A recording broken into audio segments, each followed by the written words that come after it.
politics, economics, business, religious liberty, the Constitution, public policy, foreign policy, military policy. Can't go anywhere because Point of View starts right now.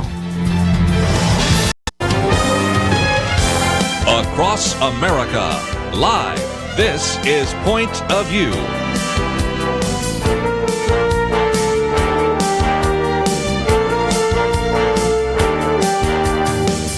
And now, Kirby Anderson. Thank you for joining me today here on Point of View. Last night, the President gave his State of the Union address. A little bit later in the program, we will have a chance to hear some of the things that he had to say and give you some commentary, and, of course, give you a chance to interact with that as well. Of course, we're in the midst of an election season, so a little bit later, we'll also be talking. Later this hour, we'll also be talking with Gerard Lameiro about his new book, Great News for America. Of course, his previous book that you might be familiar with, Renewing America and Its Heritage of Freedom. So lots to cover, but we wanted to start out, dealt with so many times over these years here at Point of View, and that is the plight of persecuted Christians. Our good friends at Open Doors have put together a world watch list. We have information about that on our website, and we're joined now by the president and CEO of Open Doors, which for 60 years really has been working in some of the world's most oppressive countries, been empowering Christians who are persecuted for their faith. David Curry actually joined Open Doors back in August of 2013. Before that, he was the CEO of the Rescue Mission and had been the president of the Foundation for Grace. David, thank you for joining us today here on Point of View. Kirby, it's always a pleasure to be with you and your listeners. Thanks for having me. Again, this is a conversation we've had so often. Terrorists are Muslim, and so this is a sad list when we look down and recognize the plight of Christians, either in communist countries or in Muslim countries. What have you found? Well, we know that the 2016 World Watch List identifies North Korea at the top of that list, as you said, for the 15 years running now. That is remarkable considering the rest of the list and how difficult, it's more difficult this year than ever before to get on the list. That's just because it's been so strong in the persecution in the last year that in every continent it's gotten worse. But to answer your point, yes, 9 of the top 10 of the World Watch List are driven by the factor of Islamic extremism. That is not to say that all Muslims are terrorists, as you said, but there is a way that the Muslim community needs to address the extremism within its ranks because it's driving this persecution in countries like Iraq, where the Islamic State has a caliphate now stretching into Syria, which is also in the top 10 at number 5. Yeah, Pakistan, Somalia, Sudan, Iran, Libya. There's a factor here of Islamic, whether it's rogue states or governments. There are governments like Eritrea at number 3, which themselves, it's not rogue players, it's the government itself using the police force, using the judicial system to persecute Christians, to imprison people who even stand up to speak on behalf of Christians. So it's a very difficult situation right now for Christians. Well, and again, as people heard you run through that list, and we're going to get into each one of the countries in detail in a minute, one of the ones that probably jumped out at a lot of people is Iraq, because you say, well, wait a minute, we've spent blood and treasure in that place to try to provide a democracy. A little further down the list is Saudi Arabia. They're supposed to be one of our allies. So just because we have diplomats... With those two real quick, one of the trends we see is that Islamic extremist caliphates are solidifying and spreading. And so that is the driver within Iraq. You have that entire northern portion of the country has been pushed out of Christians. And it's just remarkable the amount of Christians in the last few years that have left there, over 1 million. So that identifies Iraq. But you make a great point about Saudi Arabia, supposedly our partner, and you never hear of violent stories about Christians within Saudi Arabia, so people are sometimes surprised to see it there. But the issue within Saudi Arabia is we identified over 2,400 churches that were attacked, none of them in Saudi Arabia. Why is that? Because the control within Saudi Arabia of religious expression is so complete that you never hear about the violence, but that's why it ranks high on the list, because they simply do not allow Christians to have the freedom to have a Bible, to read a Bible, to even exist. A Saudi Arabian citizen can't choose for themselves if they want to be a Christian. And it's very difficult for expatriated others from other countries who may be working there to express their Christian faith. within Saudi Arabia. So that's why it ranks higher, even though there are no incidents of violence.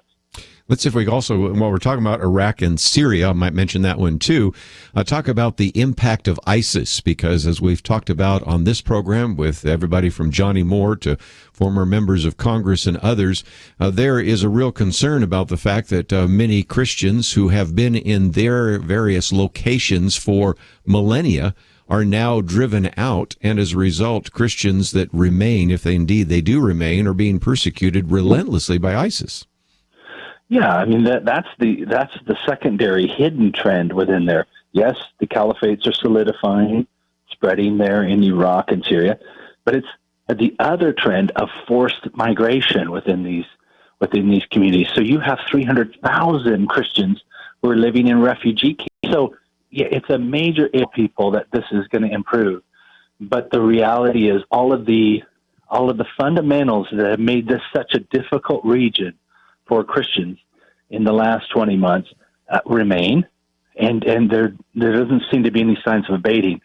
The one thing we can say is that a lot of Christians now have left, and unfortunately their condition isn't any better as far as they're not in their homes. They've lost everything that they have, and they're being held in limbo, which is unfortunately driving a lot of the larger immigration issues into Europe and so forth. But they're still in very difficult conditions, likely in the refugees. Be thoughtful about what's happening to Christian immigrants in the world. We're going to take a break. When we come back, continue our conversation with David Curry. He's CEO of Open Doors. We have a link to Open Doors, which is opendoorsusa.org. Of course, you already have that link. And then we also have a link, and these are various rankings. So you have some that are in the red, and these are extreme persecution, and those are the ones we've primarily been talking about for the moment. Then moderate persecution in the green, and then severe persecution, and then eventually sparse persecution. So you have a number of variations there. And let me just mention that there's a place for you to download that, and you might want to use this. And when we come back, I want to talk to some of you that are leaders. If you're a pastor or a Sunday school teacher or others, how you can begin to educate and encourage individuals in your congregation, in your church, in your small group to be involved. And so we certainly do want you to take some of this material and use it effectively. And so that's why we have it today on our website, pointofview.net. Talking with our good friends at Open Doors USA. They've been with us many times in the past. We'll continue our conversation with David Curry right after these important messages.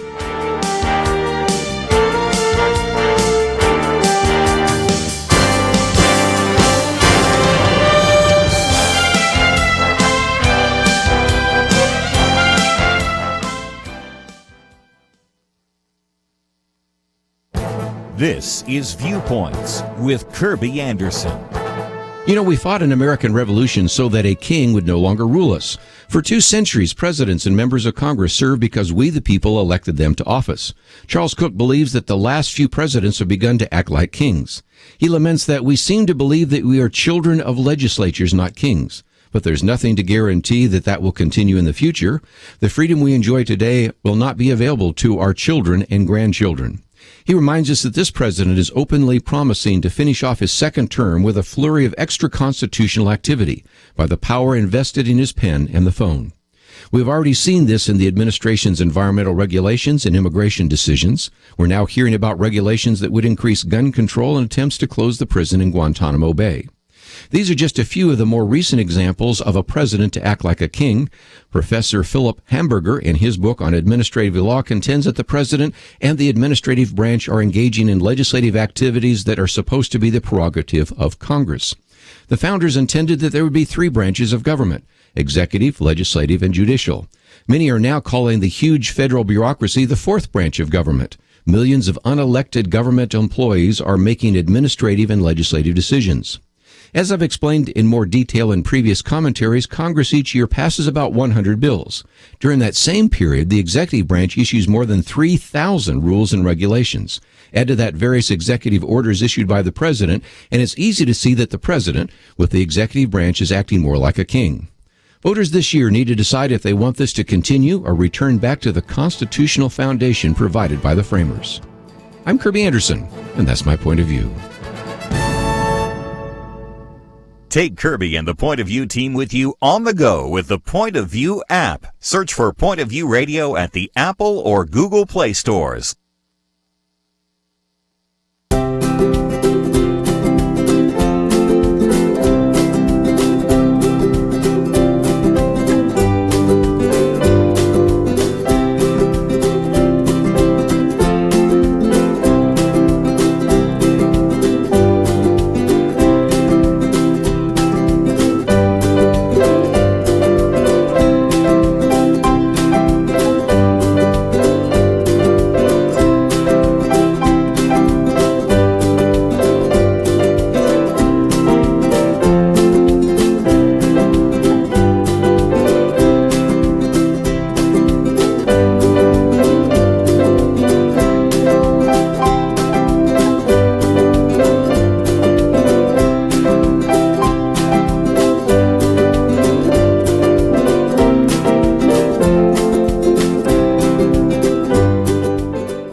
You're listening to Point of View, your listener-supported source for truth. Privileged to have with us for a few more minutes David Curry, President and CEO of Open Doors.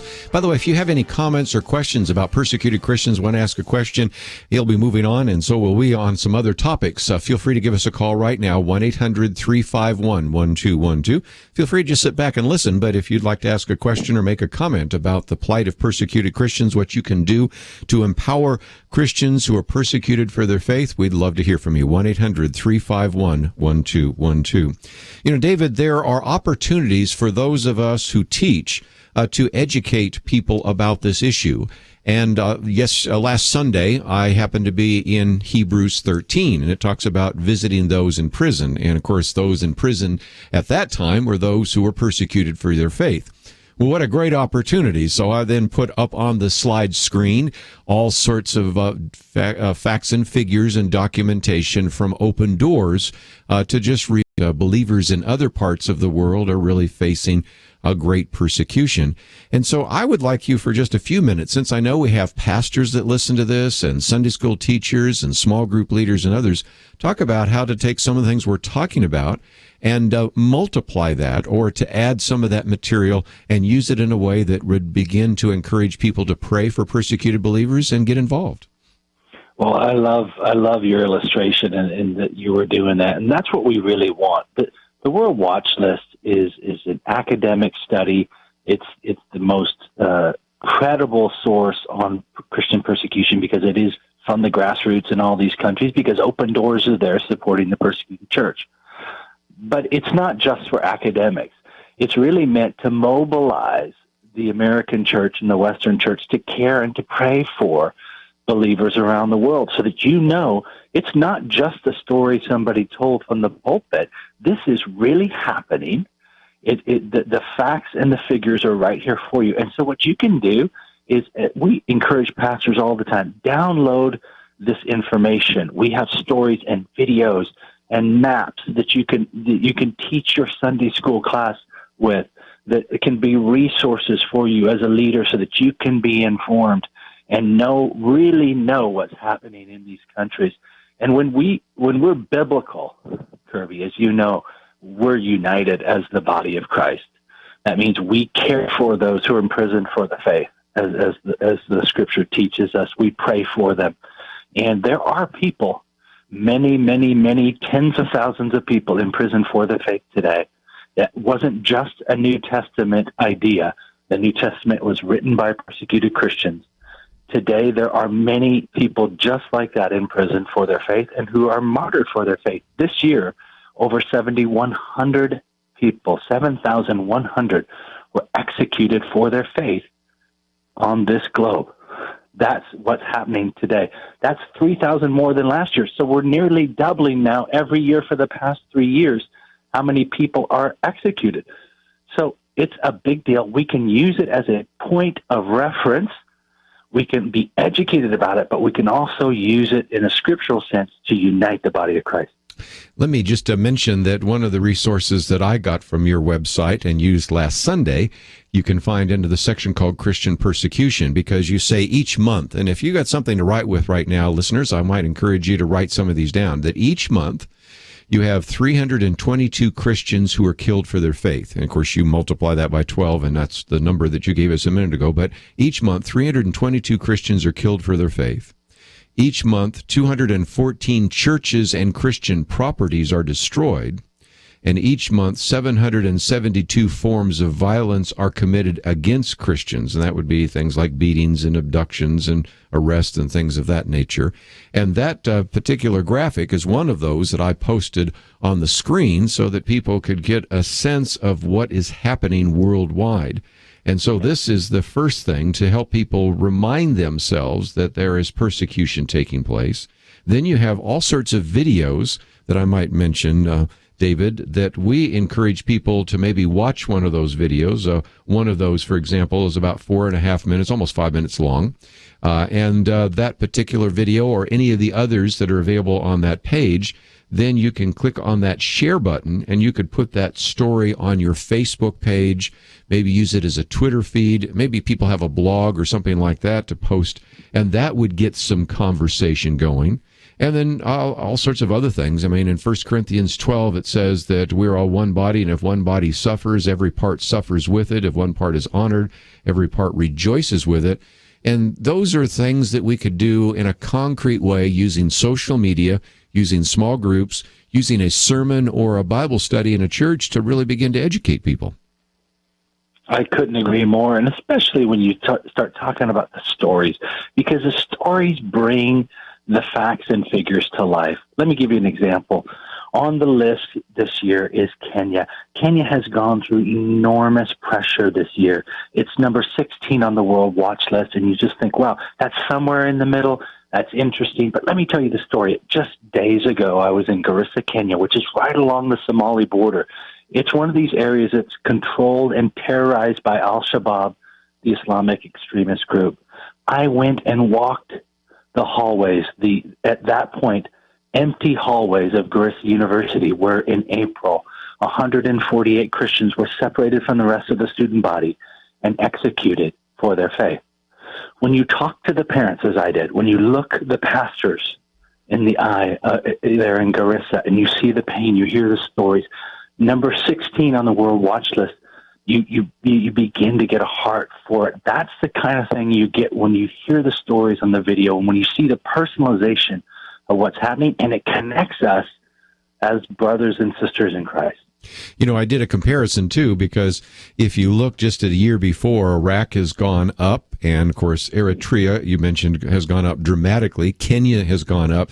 So you recognize that this is changing dramatically within the countries, but, of course, worldwide, there's been more persecution than ever before. So it is really important, your website, and, again, it's opendoorsusa.org. But just before I let you go, any or Sunday school leaders or small group leaders so that they can really begin to educate their congregations or the people that are in their area of ministry?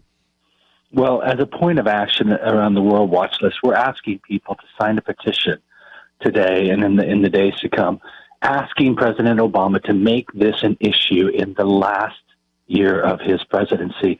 The fact of the matter is there are some countries that are on this list that we have tremendous leverage and influence on as a country, that we give billions of dollars of aid to, and they totally disregard the rights of Christians. And so we have a petition there that we're petitioning the Obama administration. We're asking people to go to opendoorsusa.org and ask him to make the supporting persecuted Christians a number one priority in the year to come. They brought the State Department to our release today. They say they want to help. We need to force this issue so that Christians can be protected. And again, I might just mention the petition there. You have a personalized message where you say to the president, as you embark on your final year, I'd like to draw your attention to the list. You begin to talk about some of that. So again, if you are not sure what to say, you have a suggested message there for people to follow up on, and then a place where they can actually send that petition to the president. And in light of the State of the Union address last night, I think this was certainly a relevant issue to address. This is just happened to be where we had you scheduled, but I appreciate you taking the time to join us today, and I encourage people to find out more about what you're doing through Open Doors. Thank you, Kirby. Appreciate it. We're going to take a break. When we come back, Going to talk a little bit about great news for America. I think many of us are ready for some good news. And, of course, the president told us that he was very optimistic, but I think he left a few things out, and that's something we'll talk about a little bit later in the program. But we're going to be talking with Gerard Francis Lameiro, and his new book is Great News for America. Her earlier book was Renewing America and Its Heritage of Freedom. And so you can find out all of that on our website. You can find out more about David Curry and about Open Doors. A little bit later, we're going to be talking about a voter guide, just the first of many, but this one may be all you'll need to begin to understand where various candidates stand in the political spectrum and where they stand on various issues, who supports them, and all sorts of things. This is a fascinating resource that we're now unveiling to you today in the second hour of the program. And then, of course, we'll be talking about the State of the Union address. So we've got lots to cover. But if you'd like to know a little bit more about some of the things we'll be talking about today here at Point of View, we've posted a number of articles, and they are available to you. And don't forget that we still have this 15-day tour of Israel and Greece. You can come for just 1 week to Israel or just half of a week in Greece, but I would hope some of you would come for both of those trips, which we have back-to-back, and an opportunity in May to visit a number of places, to actually see where Jesus walked and to go where Paul actually brought the gospel and the New Testament. So again, I really encourage you to find out about it. Visit our website, pointofview.net. Click on that button, and we'll come back and talk about whether or not we have some good news for America. That coming up right after this. Why does Kirby Anderson do what he does? Because he believes in God's ability to use you to make a difference. There's a real need for us to articulate a responsible biblical perspective and to give people an understanding of what is happening in the world, and in addition to educating them, to then empower them to go out and make a difference for Christ. Together we can push back the growing darkness. It's not going to be easy, but by God's grace, it is happening, one person, one community at a time. Join us in this mission. Become a monthly partner. $1 a day, $30 a month will make a huge difference. Or perhaps you can do $100 a month. We need partners of all sizes. We need you. Give today online at pointofview.net. At the top of the page, next to the Donate Now button, click on Become a Monthly Partner. Pointofview.net. Mail your donation to Point of View, Box 30, Dallas, Texas 75221, or call 800-347-5151. Point of View will continue after this.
You are listening to Point of View. The opinions expressed on Point of View do not necessarily reflect the views of the management or staff of this station. And now, here again is Kirby Anderson. Last night the president at the State of the Union address tried to be optimistic, but if you really want great news for America, you really need to read this book, but you also need to change some things that are actually taking us down the wrong road. And so that's why I wanted to get Dr. Gerard Francis Lameiro on, because his new book, Great News for America, The Constitution, Freedom, and Prosperity, are coming back. He's also the author of Renewing America and Its Heritage of Freedom. And the book really talks about some of the historical events and current events, as well as how this particular election of 2016 is going to be so important, how in some respects it's going to affect the political parties, then gives some common sense solutions, as well as answering many of these frequently asked questions. And so I think you're really going to enjoy hearing the interview, but also reading the book. And again, our guest is the author of 4 books and a popular talk show guest host, as well as an individual that spends a fair amount of time addressing these issues with Lameiro Economics. Also has been the, at one time, worldwide president of the Association of Energy Engineers, individual with his PhD. And Dr. Lameiro, thank you for joining us today here on Point of View. Oh, it's great to be with you. You have a great show. Well, and I appreciate you, and I've quoted you before, as you well know, in your columns. I will probably be quoting the book quite a bit. But let's, if we can, get into this, because we only have about a half an hour with you, but we'll probably come back and do a longer interview in the future. But I wanted, as the book has just come out, to let people know it's out there. We have a place for people to actually order it online if they would like to do so. We have a link to your website. But you begin by looking at some of these historic events and talk about the fact that we're in the conservative era. But give us a little bit of history, how we got to this point. You love history, we love history, and so give us a short history lesson of how we ended up where we are today. Well, it's actually quite fun, and it's a good read. It's chapter 1 in the book. And what I did, coming into this election, I said, this looks like an important election. Let's go back and look at all the important 1989, and I looked at every critical presidential election that we had. And it was amazing. I found a pattern, and I talk about that pattern in the book. And as we go through the years, we had the Jacksonian era, we had the progressive era, we had different eras, American constitutional eras. And we are currently at the end of an era and at the beginning of a new conservative era. And you may think, with all these progressives running and listening to the State of the State of the Union speech with Obama, that there's nothing conservative about the group that's currently running our government. But at any rate, if you go back, I'll just take one example. They had the panic of 1893 where 15,000 businesses went bankrupt. People were worried about law and order and morality, and they were worried if we would survive, if our Constitution could live up to the crises of 1896. And we did, and we had a great century afterwards because, and thanks to, the American voters who voted in a good way to bring in leadership that would change this country. And one of the things I recognized in the pattern, which is very interesting, is that if the voters get elected, if the voters elect people to office, and then they do not, when they get back to Washington, govern the way the people wanted, the people will take that for a while. But then, if it continues, they not only get rid of those people in future elections, they also change the political parties. You don't hear about any Whig party anymore, do you? No, you don't. And let's go ahead, because what I want to keep bring it up to date, because one of the arguments you make early on in the book also is that we've had some of these conservative landslides where the people said we're not going to take it anymore. And you have, for example, the taking of the House in 2010. You have the capturing of the Senate in 2014. And you believe that this will be a third conservative election landslide, not unlike some of those eras that you've seen in the past. Oh, absolutely. We are going to have one of the predictions. By the way, one of the neat things about the book and that was I make 10 stunning predictions about what's going to happen before, during, and after this 2016 presidential election. And one of the things I found were the political parties change, and you have these landslide victories. In 2010, remember 2010, March 2010 is when Obama overrode the will of the people and signed into law. People were upset that November. 63 House seats changed. That was a historic landslide for conservative principles. Even though every person elected wasn't conservative, it was still a conservative landslide. Then in 2014, the people were still fed up with Obamacare, and that was just one of 2 or 3 big issues. And once again, historic turnaround in the Senate. And so now we had the House in Republican hands, the Senate in Republican hands. Both were conservative landslides, even though everybody elected was not conservative yet. That hasn't happened yet. 2016, I see the third conservative landslide in a decade, and that will be a landslide. This is not a close election. This is not even going to be close. Even if votes are stolen, this is going to be a landslide conservative victory, and we are going to elect a conservative president because that's what the American people are clamoring for. And again, you have all sorts of predictions. That's prediction number 4. And of course, all the way through the book, different predictions. Just before we take a break, let's talk about the impact that would have on major parties, because chapters 5 and 6 kind of address that. First, the impact on the Republican Party. You'd say, well, they're going to win, quote, and so the Republican Party will be as it is. But your argument is, no, it's going to be a different kind of Republican Party. How so? Right. The only question with the Republican Party is, will it change its name, or will it keep the party name but be a different party? It's going to be, in effect, a conservative party. The conservative now make up 70% of the Republican Party. Only 30% of the Republicans support establishment candidates. That's going to have repercussions, big time. My own prediction in the book is that the Republican Party name will even go away, and there'll be a new name, and I name it in, I think it's chapter 5. And so I think that's going to be one effect.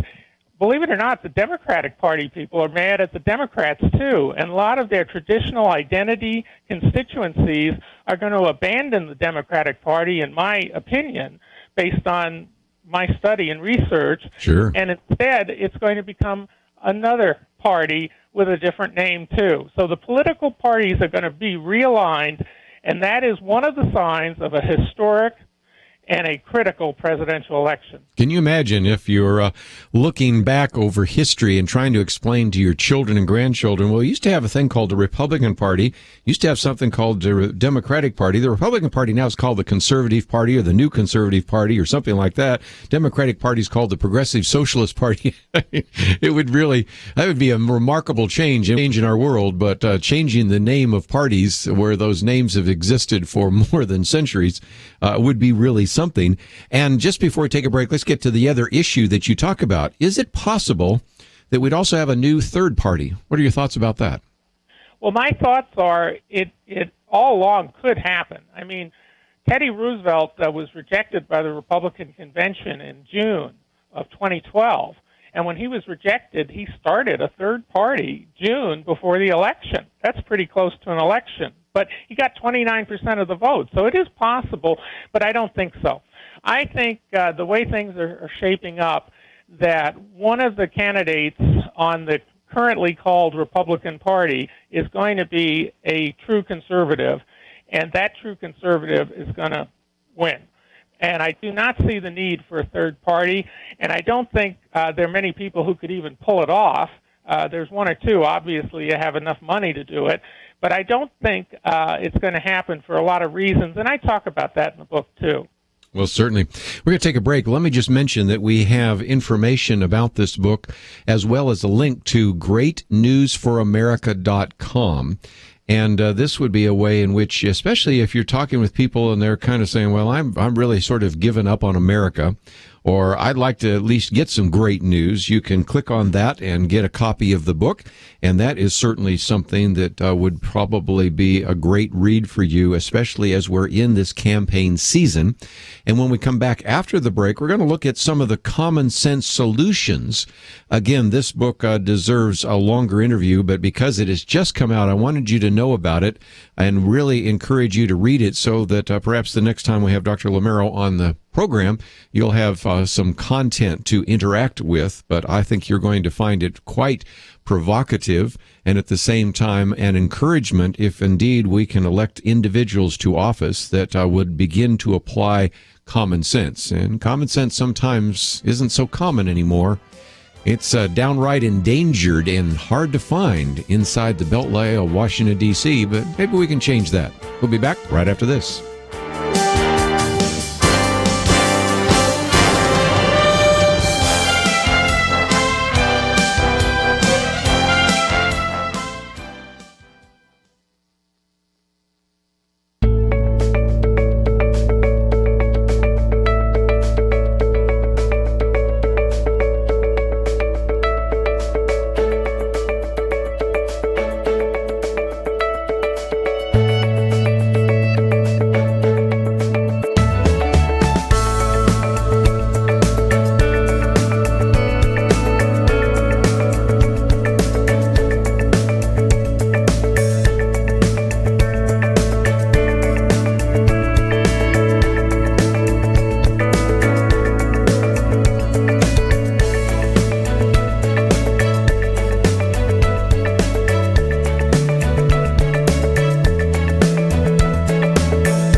Now, back to Point of View, your listener-supported source for truth.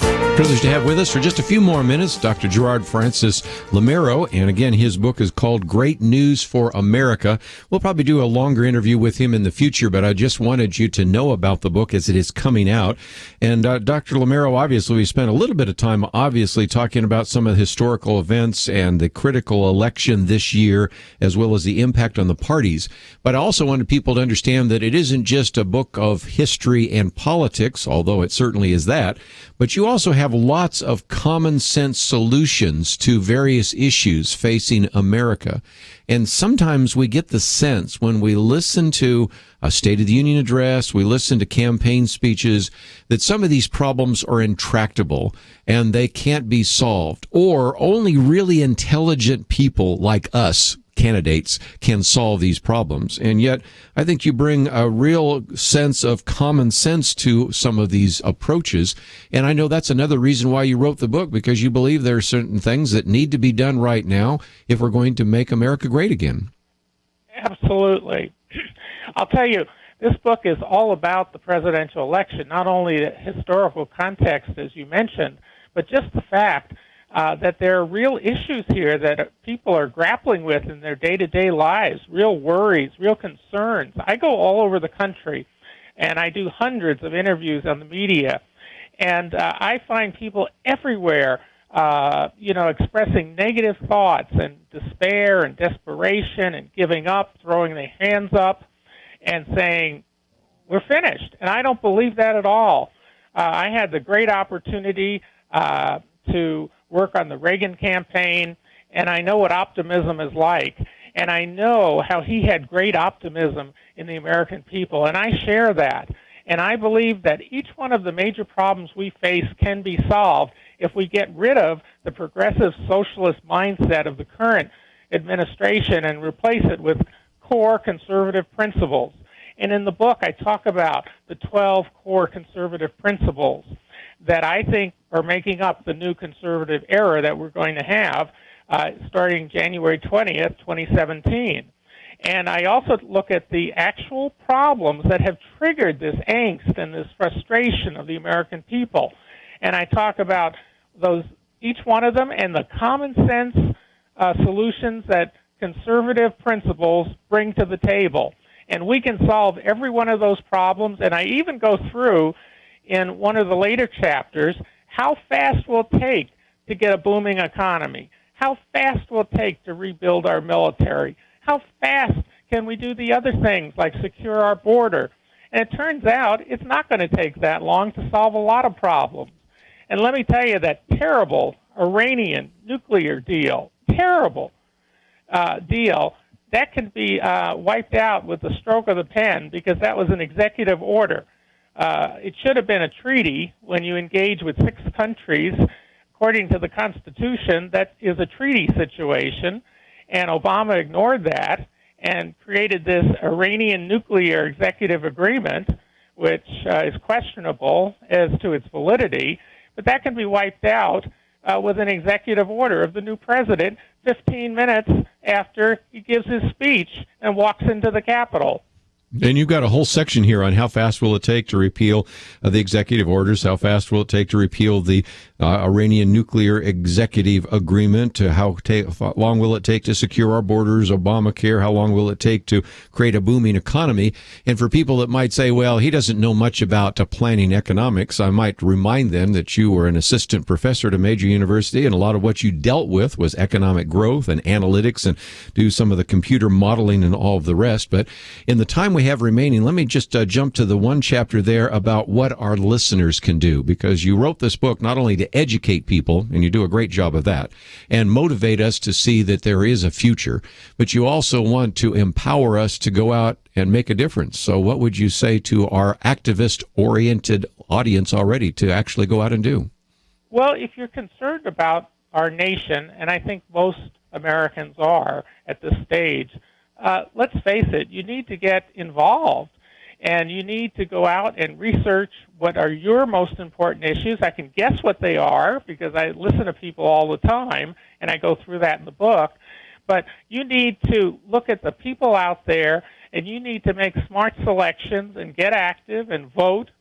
And also, I tell people, too, that when you vote, keep your eyes open if you see some voter fraud. We have seen a number of elections with voter fraud. If you think people are being intimidated at your polling place, you need to go to the local officials. If they ignore you, you need to go to the media.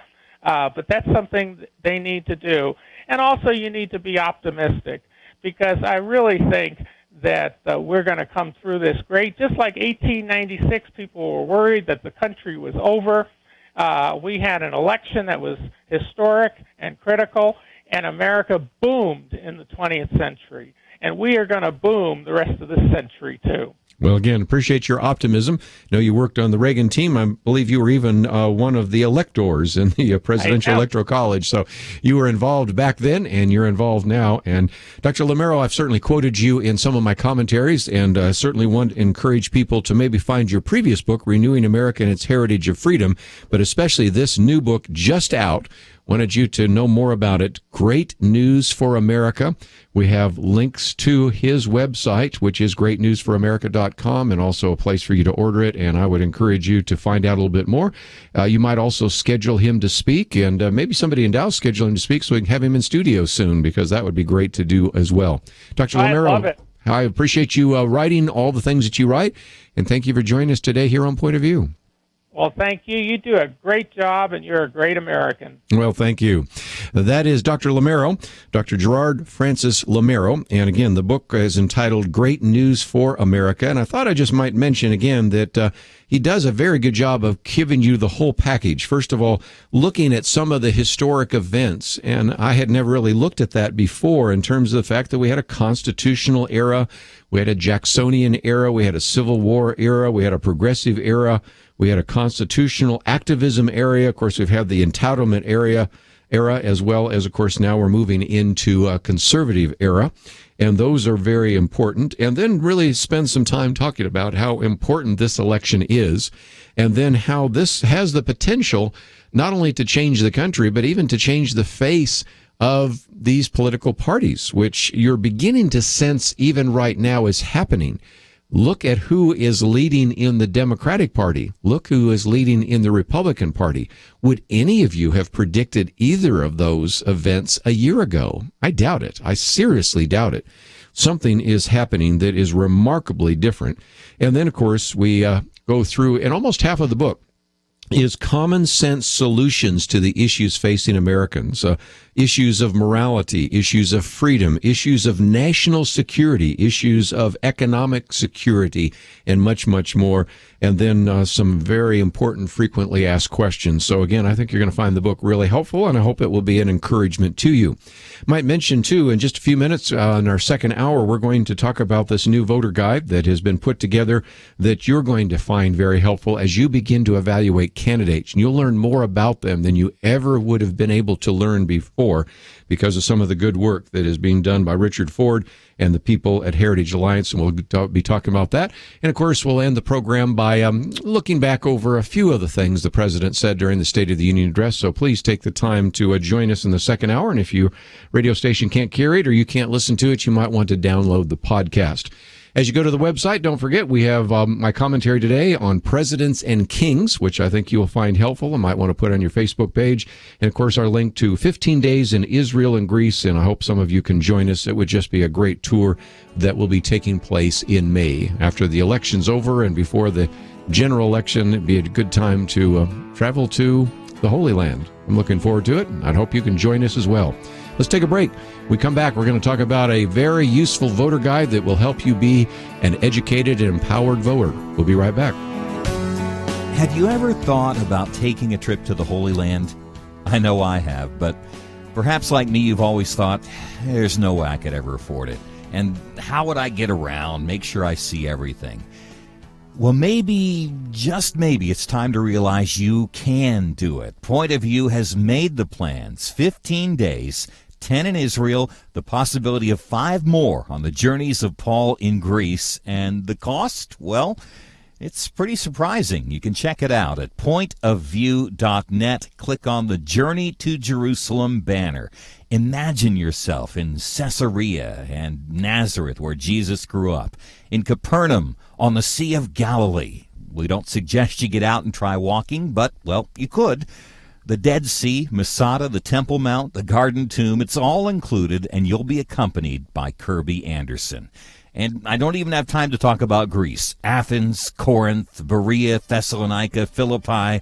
See the full schedule at pointofview.net. Come on, take that next step.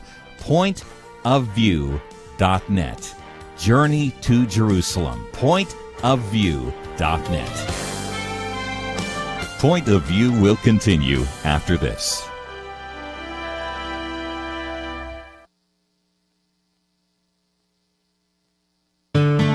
I just thank God for y'all. I listen to you every day, truly. I wanted to thank y'all for everything you do each day to inform Christian families and our community about the things we can do, and just the way you're so informative. I listen to you daily and love you guys and appreciate you so much.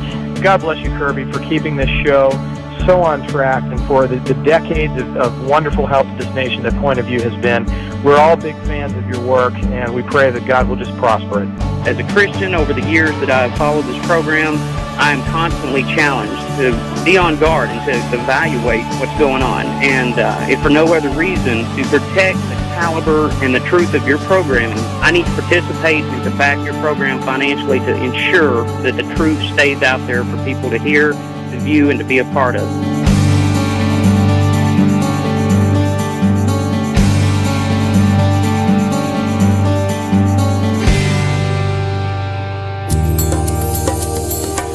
This is Point of View Radio.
Hi, this is Kirby Anderson. You know, each day we take on the tough issues and provide a biblical perspective to them. The topics we cover are wide-ranging: apologetics, theology, prophecy, creation and evolution, intelligent design, marriage, family, child-rearing, the millennial generation, trends in society, politics, economics, business, religious liberty, the Constitution, public policy, foreign policy, military policy, tensions in the Middle East, apology, history, and America's godly heritage.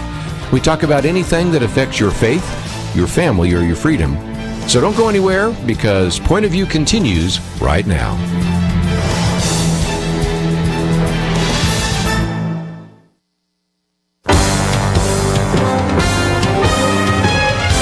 Across America, live, this is Point of View.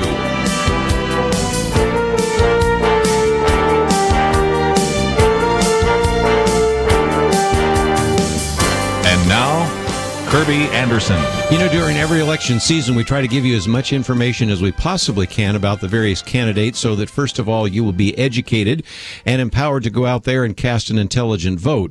But I'm even more excited this year about some of the resources we're going to put in your hands, and one of those is iVoterGuide.com, and we have two guests to actually explain that, where the presidential candidates stand on some of the issues, although you'd like to know a little bit more. By the time you get to some of the congressional candidates, you know a little bit less. And by the time you get to like a state legislator or a judge, you go, I don't even have any idea what's going on here. And to be able to know where they stand on issues, how they rate politically, who is financing their campaign, those kinds of questions are going to be vital if you're going to cast an intelligent vote. And especially some of this information is going to be so critical in this primary season. So please, if you can, take the time to sign up and find out a little bit more. We bring a couple of guests to the program. First of all, one that doesn't need a whole lot of introduction, Richard Ford. We've been in the trenches for decades together, but nevertheless, an individual that helped found the Free Market Foundation, Texas Liberty Institute, and of course now Heritage Alliance. Richard Ford, always great to have you on the program with us. Always good to be with you, Kirby. We go back a long way. We won't say how long, but I mean, but it goes back a few years. And we're going to talk about this. And then also Debbie Wuthnow, and she actually works with Heritage Alliance, joined them back in 2010, was Director of Operations, now is the Executive Director, has a Master's in Computer Science from Princeton University. That's going to be key in just a minute. But Debbie, thank you for joining us as well. It's a pleasure to be here. Richard, we don't need to motivate our listeners too much, but it would be good to remind them that right now, even in the primary, this is an important issue because a lot of people, maybe there aren't so much Point of View listeners, but a lot of people don't really even pay attention to elections until it gets close to November. But right now, starting in, of course, the caucus in Iowa and going all the way through a number of primaries and caucuses over the next couple of months, it is absolutely crucial that people make intelligent decisions about those candidates in the primaries, isn't it? It absolutely is, Kirby. And, you know, when you think about it, every single problem that we face, whether it's from the government or from judicial decisions that affect like our religious or economic freedom, you can trace it back to elections. And the election that it most often comes back to is the party primary election, where only about 10 or 15% know enough or care enough to go vote. And that means your vote is like maximized, isn't it? Because compared to your vote in the general election, your vote in the primary election becomes very, very important, doesn't it? With only 10% of the people voting in a primary, for instance, 5% is a majority. Isn't that amazing? Now, in November, when they're voting for president, it'll be more like 60% that are voting, so 30% is a majority. But the key right now is who's going to be the nominee. And then when you get to the legislative districts, the November election basically is a non-event because the decision's already been made. They have gerrymandered or drawn the legislative districts in such a way that each district is automatically going to be a Democratic or a Republican district, and it's not going to change in November. The only way to change that congressman or that state legislator is in the primary, not in the general election. And you also found out, I've been in venues where you have been maybe with a businessman or something, and you'll say, Mr. Smith, your office, they may not even know who their congressman is. They may not even know who their state representative is. They may not even know who their state senator is. And I noticed that some of the business people at that point get real interested in looking at their shoes because nobody in the room can tell you who their elected official is at the state level. And yet we've learned, Richard, that even who you elect as mayor, remember the mayor in Houston that subpoenaed the sermons of pastors? How about city councils lately that passed some of these sexual orientation issues? It seems to me that we should be paying a lot more attention, and that's one of the reasons why I'm really excited about the iVoter Guide. Well, thank you, Kirby. And another thing that always occurs to me, and that is that most people, if you ask them, who has the greatest authority in our government? They'll say maybe the president or maybe a Supreme Court or something like that. And I say, no, you and I are looking at them. It's we the people.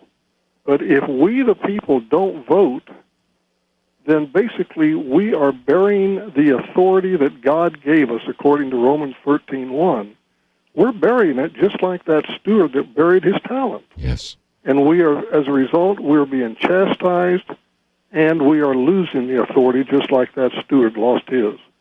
Well, I think everybody's motivated now. So, Debbie, talk about the iVoter Guide, how people can use it, what it includes, because I want as many people as possible listening to this program to sign up and know that this is going to be a resource that they will use effectively, not only in the primaries, but even in the general election. Well, the neat thing about iVoter Guide is that it's available online. It's not like the old voter guides that used to go out and you had to go to your church, you had to go somewhere and get a print voter guide. You can go to the website ivoterguide.com, and it'll ask you for your email address so that we can notify you of future elections, and it'll ask you for your address. And the reason we do that is it's not like the old voter guides where you saw everybody in your state. This will only show you races that will be on your ballot, which is why we ask for your address. It's available online, and it gives you just a wealth of information about all the candidates. I might just mention if people want to sign up, and I think they're already probably going to be interested, but we'll talk more about what that will entail in just a minute. You can go to our website, pointofview.net, and click on the picture there of Richard Ford or Debbie, either one, and you will then have a place where it says register for ivoterguide.com. Got some information that we can pass on as well. But Debbie, let's talk about how extensive this is, because some people say, well, I have a pretty good idea who I may or may not vote for president. The ones that really are tough are, to be honest with you, I didn't even know who my state legislator is. I don't know anything about the judges or other individuals. So how would that be helpful to them? Well, I was in the same position. And what we do is we have researchers who go out and gather factual data about these candidates. Typically all you get to see are some ads that they have on the radio, or you see ads on the TV, and we go have researchers who go and find out how they've been rated if they've been a legislator, get their vote ratings from different organizations. We go out and find out who's endorsed them. We go out and get their campaign finance data, and that's not something that every voter out there typically would be aware of, but you can tell so much about a candidate by who they've given money to and also who they've received money from. And we go and do that for all our candidates, starting at the president and going all the way down to when we cover a state legislative race. We find those important campaign finance records. We're going to take a break, and when we come back, continue our conversation today. Richard Ford with us and Debbie Wuthnow, and this is ivoterguide.com. You can go there directly, or of course we have a link on our website, which makes it really easy for you to sign up. And when we come back, if you have some questions, we'll certainly open up the phones, 1-800-351-1212. I have quite a number, and we're going to talk about how comprehensive it is. Talked a little bit about where we get some of that information, how you could use it, and whether or not we can always trust the way a candidate fills out surveys and those kinds of things. So we're going to try to give you all the information that you would possibly want so that you can cast an intelligent vote.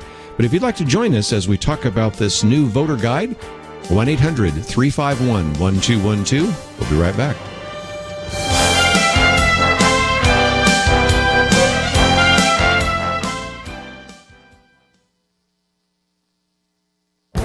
This is Viewpoints with Kirby Anderson.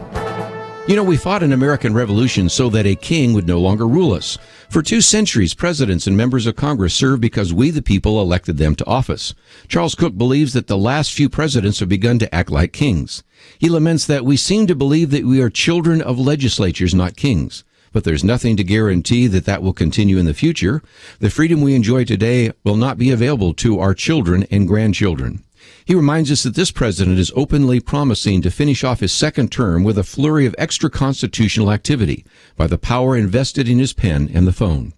We've already seen this in the administration's environmental regulations and immigration decisions. We're now hearing about regulations that would increase gun control and attempts to close the prison in Guantanamo Bay.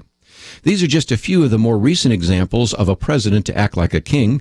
Professor Philip Hamburger, in his book on administrative law, contends that the president and the administrative branch are engaging in legislative activities that are supposed to be the prerogative of Congress.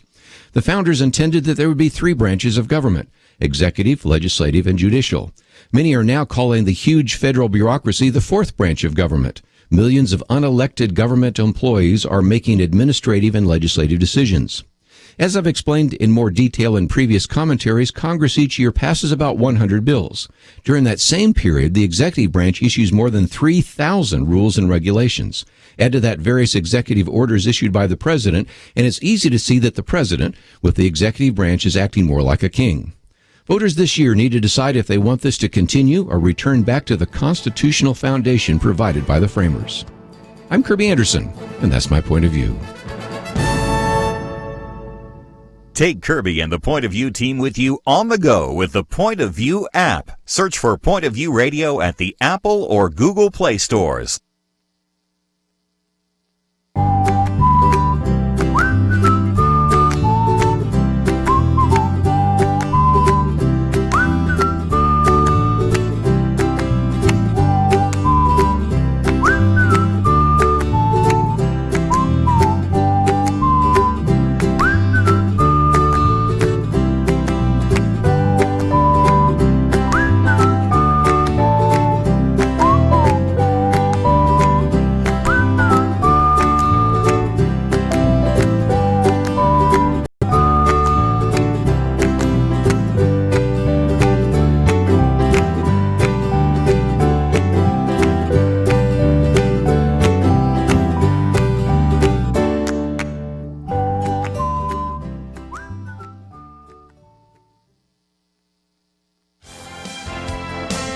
You're listening to Point of View, your listener-supported source for truth. Talking about this new iVoter guide, and I think you're really going to find that extremely helpful. I've already signed up and began to look at just how they rated the presidential candidates, and even though I think I'm probably politically astute, learned some things even myself. So when you work your way down into some of these other races where you don't know some of that information, I think you're going to find it very helpful.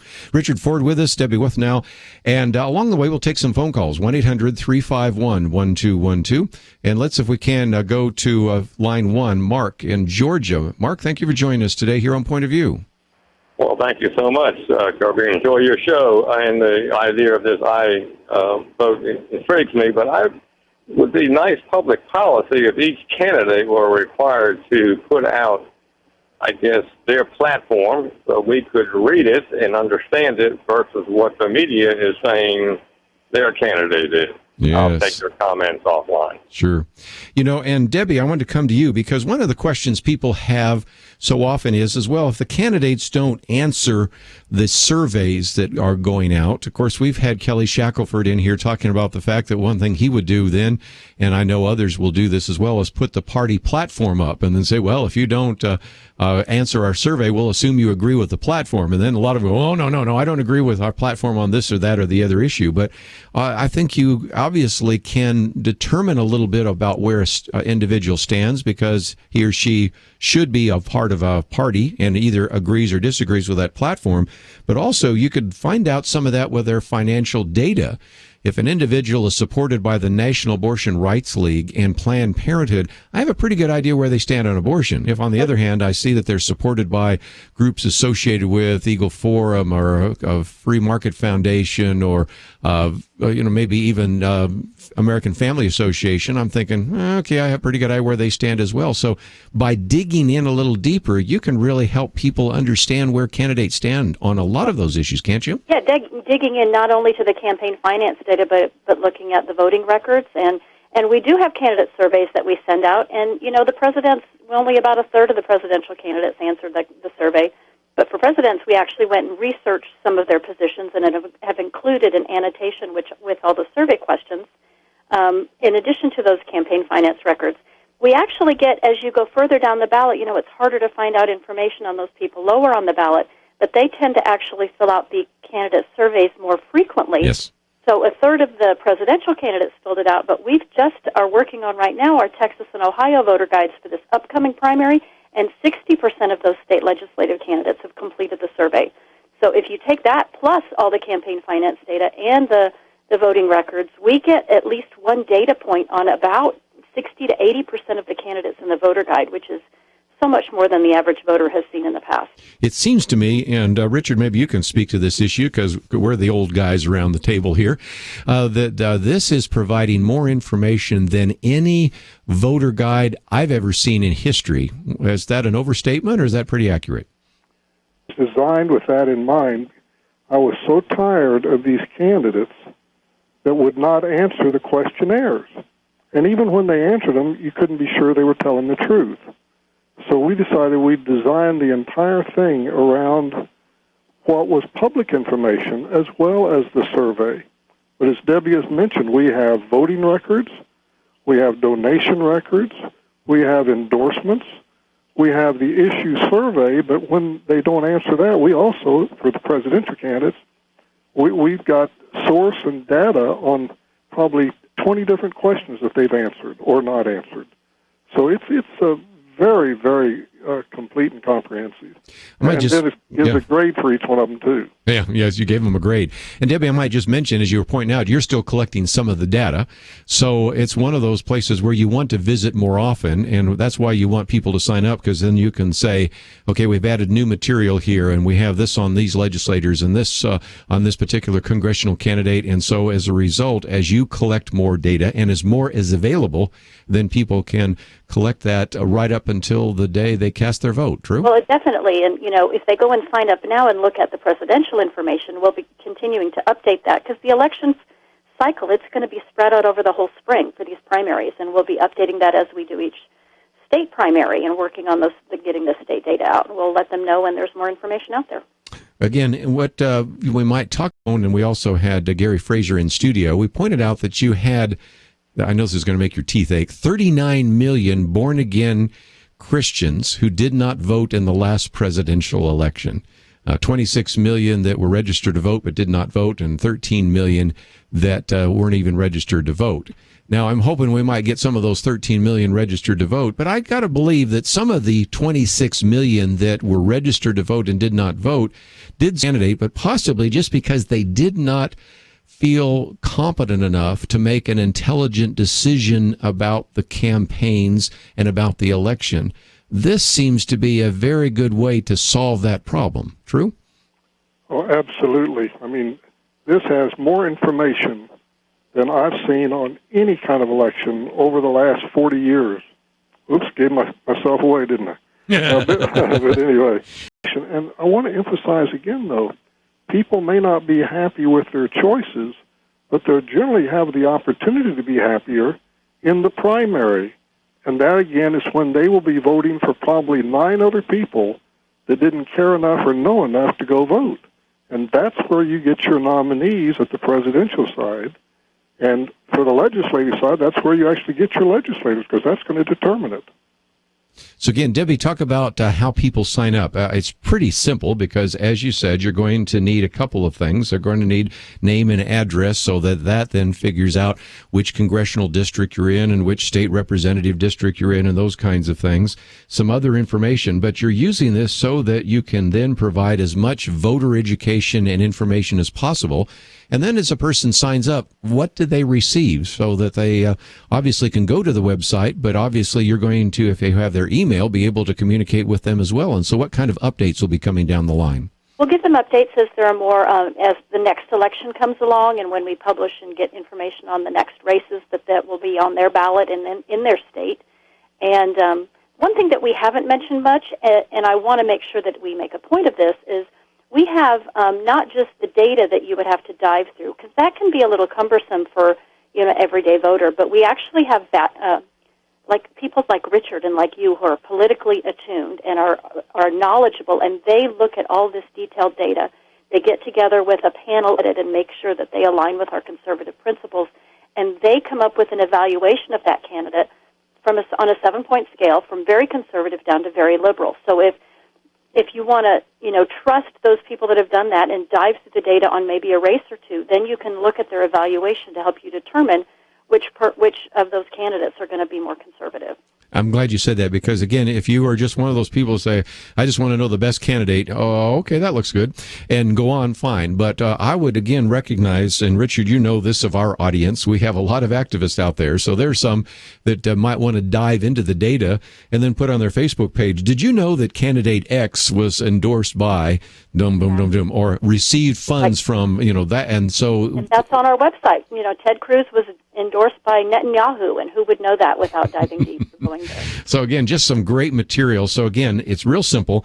It's ivoterguide.com, or you can just simply go to our website, pointofview.net. We have a link there, and I just can't see any reason why everyone in the listening audience wouldn't sign up, because then that's a way in which you can begin to know where these candidates stand. And Debbie, I appreciate the yeoman's work to put it on a computer and give it to all of our listeners. So thank you so much for that. One more comment to your listeners is that those panelists that evaluate these people we want those people who are activists and who are involved in their state government, and we would love for them to volunteer and email us at info@heritagealliance.com. Let us know who you are and if you're interested in being a panelist, and we will talk to you further about that. Well, that's good. So sign up to be a panelist, sign up to get this information, and then don't use the excuse that I really don't know anything about these candidates. You're going to learn more about these candidates than you've ever known before. And Richard, that was the reason you did it in the first place, right? That's right. And let me just add, though, on the panelist, you can apply to be a panelist, but we very carefully vet the panelist. So it's not just volunteering. You have to earn that spot, but we would greatly appreciate anyone that wants to consider doing that. Well, again, Richard Ford and Debbie Wuthnow. Again, we'll come back to this and talk about it again, but I wanted to release that information today, ivoterguide.com, and we'll come back and talk about it and encourage all of you to get involved. So thank you for joining me today here on Point of View. Thank you, Kirby. Thank you, Kirby. Going to take a break. When we come back, I thought we'd hear from the President's State of the Union address, and if you would like to join the conversation, maybe you have some reaction to some of the things the President said. Perhaps you didn't watch. A lot of people didn't, by the way. We'll give you a short summary of a few things he had to say. All that coming up right after this.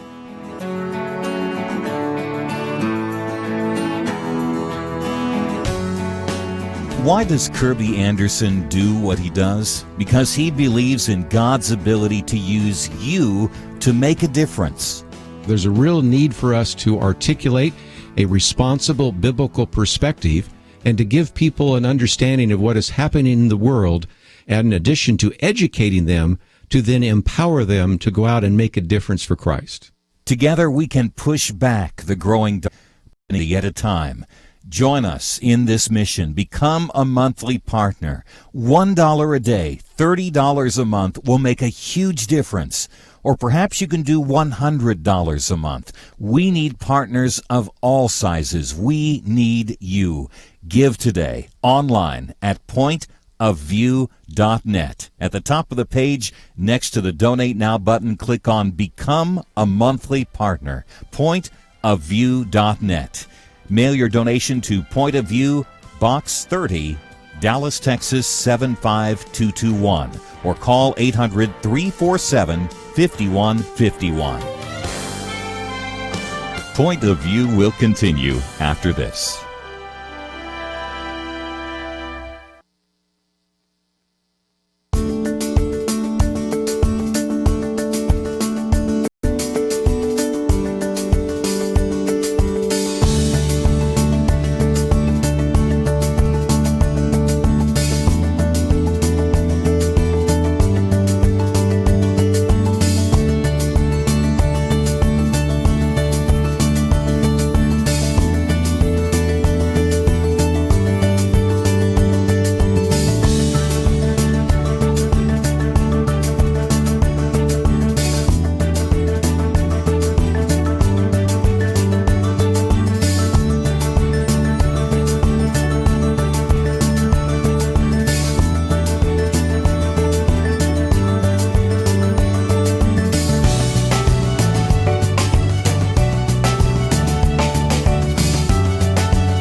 You're listening to Point of View.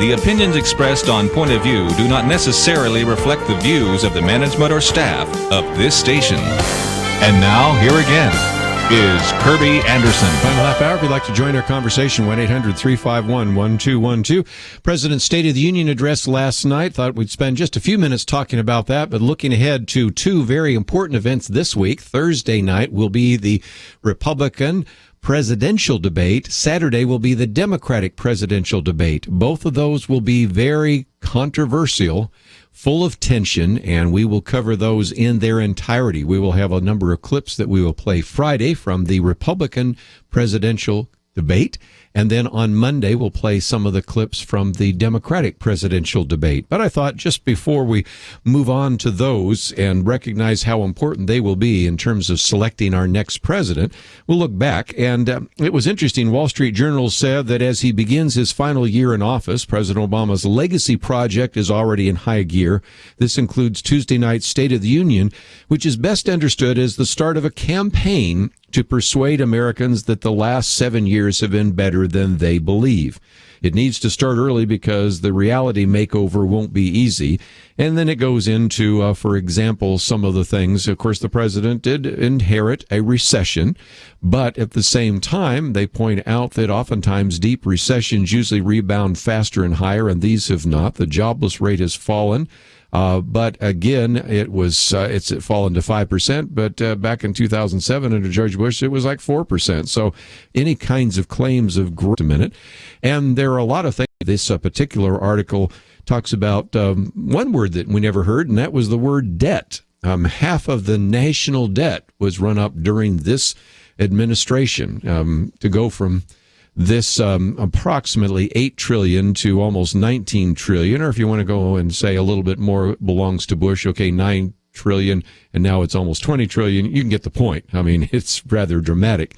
And there's a lot of show. As a matter of fact, this is one of the reasons why I didn't want to spend as much time talking about it, because whether it's a Republican president or a Democratic president, there's a lot of showmanship. Ronald Reagan started this idea of having people sit up there with Nancy Reagan, and that was a way to maybe highlight heroes. And back then that made some sense. But now look at some of the people that were in the box with Michelle Obama. We wouldn't consider them heroes. And one seat was empty. And you might have noticed that because that was something the president called attention to, because that empty seat is to represent the many people that were killed by gun violence. Well, you got to love the other side. Senator Ted Cruz and Representative Steve King decided to leave their seats open in remembrance of the millions of lives lost to abortion since Roe versus Wade. That was pretty good. Matter of fact, announcing that he was going to leave his seat empty, Representative King told The Hill, which is kind of the reporting arm of Congress, that instead of listening to the president's speech, he will just be off the rotunda praying in the members' chapel for God to raise up a leader whom he will use to restore the soul of America. So some of those empty seats had nothing to do with gun violence, had everything to do with the issue of abortion. Well, there were a number of things the president said. Before I get into some of the policy, he was very honest at one point and said that he did have a regret, and this was his regret. It's one of the few regrets of my presidency that the rancor and suspicion between the parties has gotten worse instead of better. I have no doubt a president with the gifts of Lincoln or Roosevelt might have better bridged the divide. And I guarantee I'll keep trying to be better so long as I hold this office. But my fellow Americans, this cannot be my task or any president's alone. There are a whole lot of folks in this chamber, good people, who would like to see more cooperation, would like to see a more elevated debate in Washington, but feel trapped by the imperatives of getting elected, by the noise coming out of your base. I know, you've told me. It's the worst kept secret in Washington. And a lot of you aren't enjoying being trapped in that kind of rancor. But that means if we want a better politics, And I'm addressing the American people now. If we want a better politics, it's not enough just to change a congressman or change a senator or even change a president to reflect our better selves. So again, just a couple of comments that he was making there. And I thought it was interesting, as we pointed out, that this was an attempt to be an optimistic speech. As a matter of fact, one of the things he said is clear-eyed, big-hearted, optimistic, that unarmed truth and unconditional love will have the final word. And he says that's what makes me so hopeful about the future. But again, you have to wonder how you could be quite so hopeful about some of that. But nevertheless, that is certainly what the president was attempting to do, to recast that. And also, as we said just a minute ago, maybe change the legacy a little bit as well. The economic issues, which we'll talk about more. An outgoing president might want to make it easier for someone of his or her party to replace him or her. In the case so far, we've only had him, so we'll just use him. And there is a sense in which Ronald Reagan made it a little easier for the election of George Herbert Walker Bush. There was an attempt by Bill Clinton to make it a little easier for Al Gore to win. And, of course, if you change some votes in Florida, he would have. There wasn't any kind of nominee that you were looking at from George W. Bush because, after all, there wasn't really anybody that had been with his administration that was running. They were more outsiders. But here you would think that there would be some things that President Obama might want to do to make it a little easier for his former Secretary of State to be elected. And yet, if nothing else, you've seen a real divide between them. And I think that's partially because you have Bernie Sanders, who, by the way, is doing better than Hillary Clinton right now in Iowa and also in New Hampshire, talking about the economic plight of the middle class. So there is a sense in which, in order for them to resonate with the people, have to talk about all the economic problems that still exist after 7 years of Barack Obama being in office. So that is certainly one of those. And he did indeed address an issue that oftentimes is ignored, and one of those is the issue of Social Security. It's not too much of a stretch to say that some of the only people in America who are going to work the same job in the same place with a health and retirement package for 30 years are sitting in this chamber.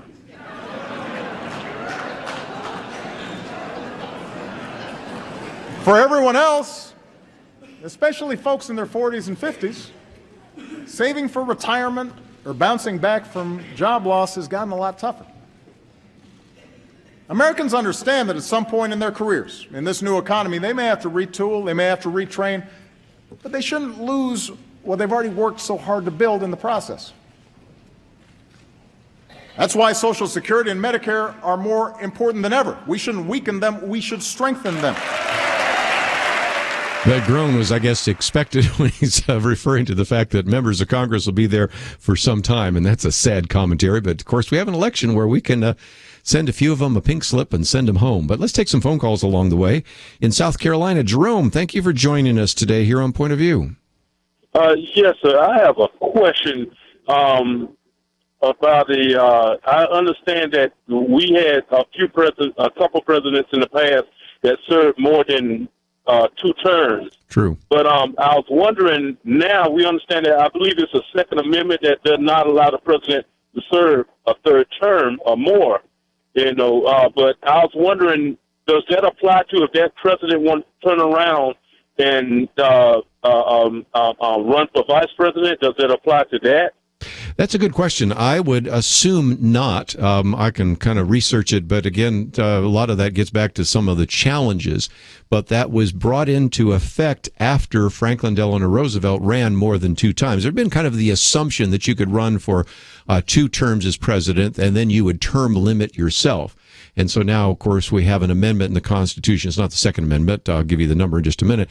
But it is actually limiting the president to 2 terms, or you could have partial term. It is possible that Lyndon Johnson, for example, could have run in 1968 because he only had part of the term of John Kennedy after the assassination of John Kennedy. But it does not limit the possibility that a president could run as vice president. Of course, that has never really happened, but it is at least theoretically possible that Barack Obama could be around again, but that usually doesn't happen. But I think it's an interesting question. Let's take a break, though. We have a break, and when we come back, the president did have to say some things about the economy and also about terrorism, and those were interesting comments in light of the fact that at that time, we still had a number of American soldiers held captive by Iran. They've been released today by of the nuclear arms deal. But let's take a break. We'll come back with a couple more comments by the president before we wind down the program today. Stay tuned. We'll be back right after this.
Now, back to Point of View, your listener-supported source for truth.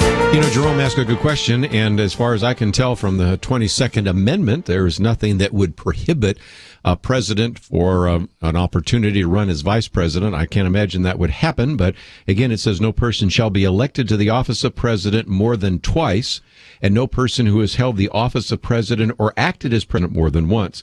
So that little disclaimer there provided an opportunity, if he had wanted to do so, for Lyndon Johnson, who was elected in 1964, could have been elected again in 1968 because he served only part of the term after the assassination of John F. Kennedy, but did not because of all the controversy of the war. And of course, if a president, whether it would be Bill Clinton wanting to be the vice president for Hillary Clinton, although they'd have to technically be from different states, or whether Barack Obama would like to be the vice president with Hillary Clinton as president, that is at least a theoretical possibility. Don't see it happening anytime soon, but that's at least the best analysis I can give you at the moment. Let's take some more phone calls, 1-800-351-1212. But one of the big issues, of course, the president addressed was the issue of the economy. And he really tried to make a case that the economy is not declining. Let me start with the economy and a basic fact. The United States of America, right now, has the strongest, most durable economy in the world.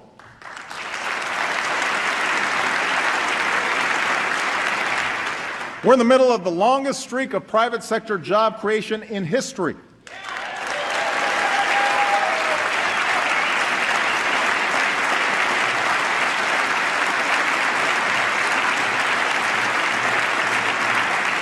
More than 14 million new jobs, the strongest 2 years of job growth since the 1990s, an unemployment rate cut in half. Our auto industry just had its best year ever.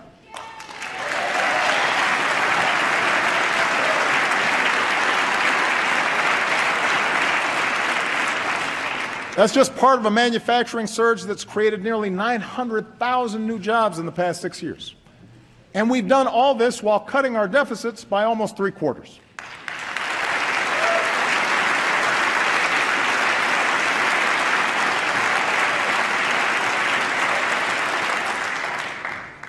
Anyone claiming that America's economy is in decline is peddling fiction. Now, what is true, and the reason that a lot of Americans feel anxious, is that the economy has been changing in profound ways. Changes that started long before the Great Recession hit, changes that have not let up. Today, technology doesn't just replace jobs on the assembly line, but any job where work can be automated. Companies in a global economy can locate anywhere, and they face tougher competition. As a result, workers have less leverage for a raise. Companies have less loyalty to their communities, and more wealth and income is concentrated at the very top. All these trends have squeezed workers, even when they have jobs, even when the economy is growing. It's made it harder for a hard-working family to pull itself out of poverty, harder for young people to start their careers, tougher for workers to retire when they want to. And although none of these trends are unique to America, they do offend our uniquely American belief that everybody who works hard should get a fair shot. For the past 7 years, our goal has been a growing economy that also works better for everybody. We've made progress, but we need to make more. You know, again, he talks about the fact that this is a dynamic economy and a safe place for investment. And we've talked about that on the program. It certainly is. You think of other places where people would not want to invest their dollars right now. The United States is still a good place to invest it. But imagine, and this I think borrows a lot from the book we talked about in the first hour with Dr. Lameiro in his book, Great News for America. Imagine what it would be like if we cut the corporate income tax and could repatriate trillions of dollars that are overseas that are going to continue to sit there because it's too expensive to bring that money back. I mean, almost like an instant tax cut. And so I would agree with the president. We've made some progress, but there's a whole lot more. But it's not going to come with the idea that we need to increase taxes and try to have more regulations and prevent economic growth. But those were some of the comments the president made about the economy. I thought we'd get one more because he also had to talk about foreign policy and in particular our fight against terrorism. If you doubt America's commitment or mine to see that justice is done, just ask Osama bin Laden.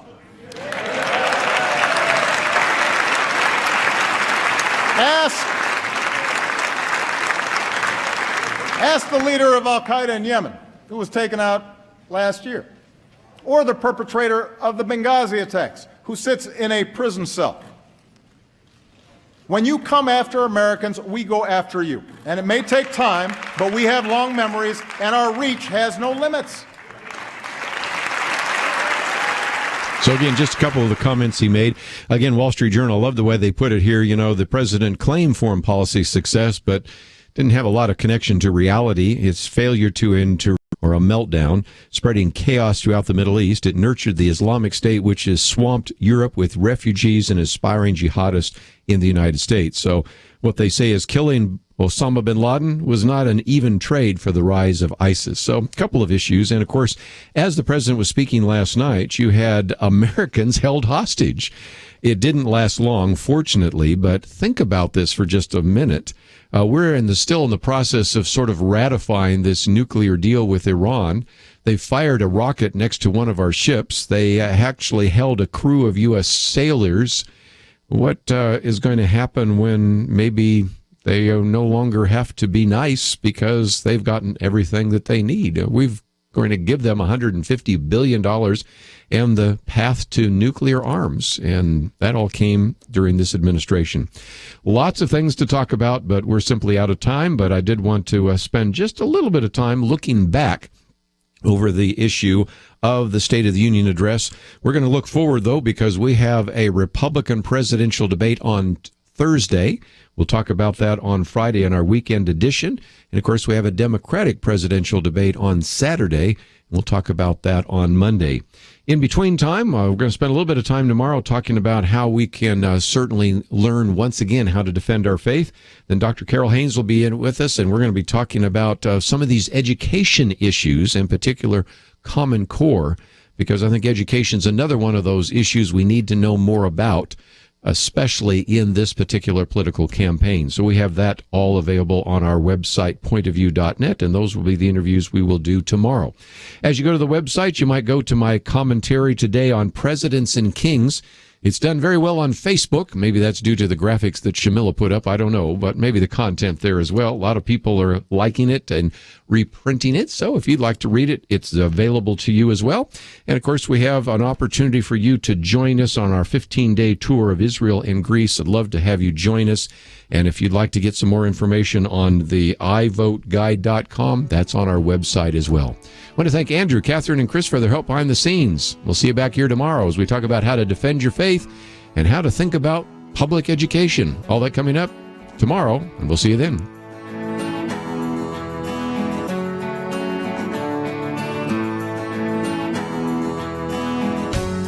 Have you ever thought about taking a trip to the Holy Land? I know I have, but perhaps like me, you've always thought, there's no way I could ever afford it. And how would I get around, make sure I see everything? Well, maybe, just maybe, it's time to realize you can do it. Point of View has made the plans. 15 days, 10 in Israel, the possibility of 5 more on the journeys of Paul in Greece. And the cost? Well, it's pretty surprising. You can check it out at pointofview.net. Click on the Journey to Jerusalem banner. Imagine yourself in Caesarea and Nazareth, where Jesus grew up, in Capernaum, on the Sea of Galilee. We don't suggest you get out and try walking, but, well, you could.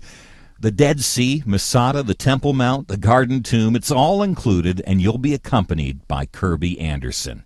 And I don't even have time to talk about Greece. Athens, Corinth, Berea, Thessalonica, Philippi. See the full schedule at pointofview.net. Come on, take that next step. Pointofview.net. Journey to Jerusalem. Pointofview.net. Point of View is produced by Point of View Ministries.